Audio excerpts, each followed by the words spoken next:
Magkukupi tayo guys ng damit guys.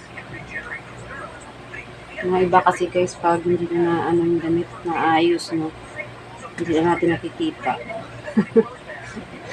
Nakasiksik na doon sa pinakaloob ng drawer.